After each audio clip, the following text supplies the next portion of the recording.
Good morning and welcome to the TMS Bookclub. My name is Sewela Langeni from Book Circle Capital. We are an independent bookshop that focuses on African literature.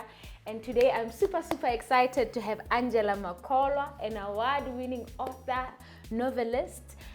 She's a PR strategist, and today we are here to talk about her latest book, The Reed Dance Stalker, which is a sequel actually from Red Ink. And welcome and thank you for being here.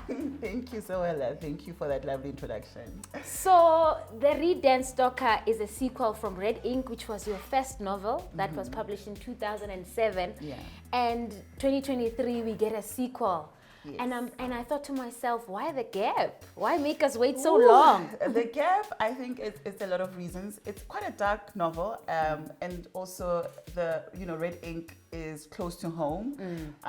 The main character, Lucy Kambule, the journalist, is loosely based on me and my own encounters, real life encounters with a serial killer. Because the book kind of explores everything that could have gone wrong in that interaction, I think a part of me kind of nurses a bit of a fear. Yes. Also, I think as a novelist, when you write a character that is so similar to you, there is a need to kind of step back and detach, especially because of the subject matter again. Absolutely. Because, Red Ink ends on this major cliffhanger. I always knew I had to revisit the story. And I always knew that my intuition will tell me when it's time. Yeah. And it was time. I was ready. And you take us to Swaziland. Yes, we go to Swaziland. We go to the Reed Dance. Right? Yes. And I thought, why? Because we've always set us here, base SA. Well, I mean, this is a prisoner on the run and with limited resources. So I like to keep my storylines as realistic as possible. So where would this person escape to? Sure. And so I had options of obviously our neighboring countries, and I thought this person being such a misogynist and his hatred for women and the sexualization of women, the way he has this complicated relationship with women and their sexuality. And something like the Reed Dance, I mean, it's a cultural event and people who participate in it feel a very strong cultural pride. Yeah, and that coming of age. And a coming of age. So it's not a hyper-sexualized activity or event. But obviously somebody like, Napoleon Dingiswayo, who's a stalker, he's a serial rapist, he's a serial killer, and he preys on women.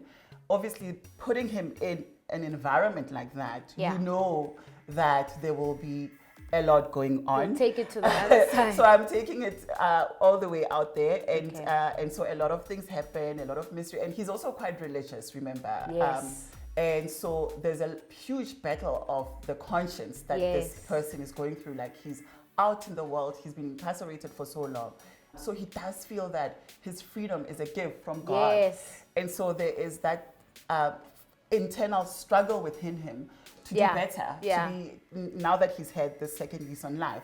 So I thought it would be interesting to explore that for somebody so evil and so vile, yet he's trying to muster up some kind of moral conscience. But it was interesting to place somebody who is, evil personified in a battle of the conscience.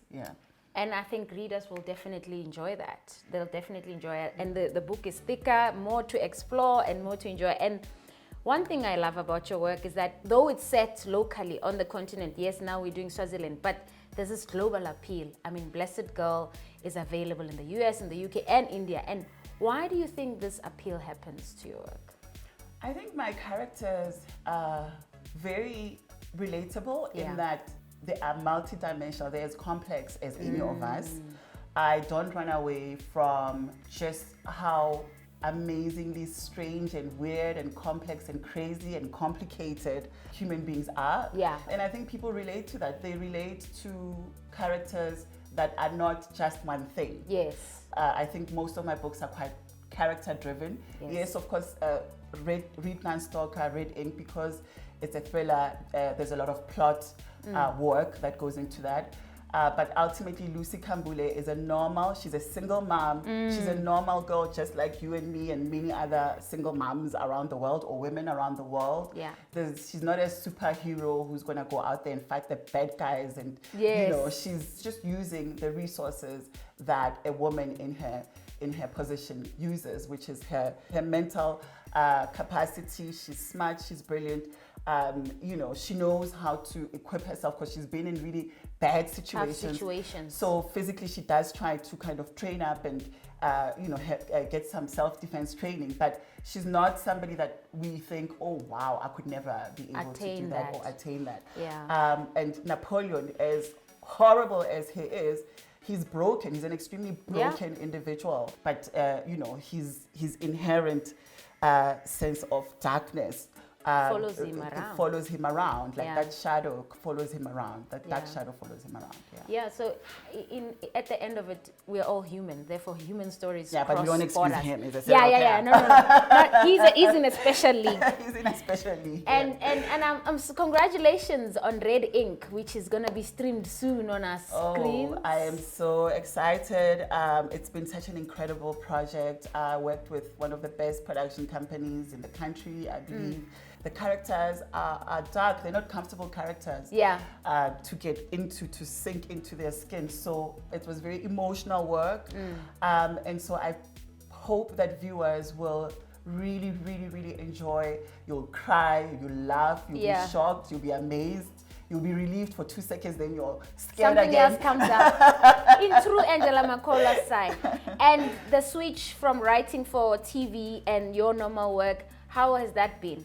Ooh, writing for television is a different beast altogether for a novelist. I find it much more, a bit more technical in a good way, because you have to think of everything from wardrobe to, you know, lighting and all of that, and your plot has to move in those 44 minutes much quicker than a book, but also in some ways, strangely, a bit slower. So you do more showing than telling in your writing. So definitely a different dynamic, but very exciting medium to work in. And as viewers, they have to get copies of the Reed Dance Stalker because they're guaranteed before the television show airs. And if you haven't read Red Ink before the television show airs, it airs in February.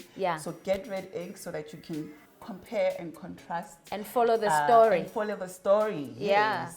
No, it's been awesome chatting to you as the TMS Book Club. We cannot wait to jump into the book. Lovely. Copies of it are available here at Book Circle Capital and all the other good bookstores all over the country. And you've had it here, the queen of dark humor herself. Thank you so much. That's been Sewela Langeni. Thank you. Thanks, Angela.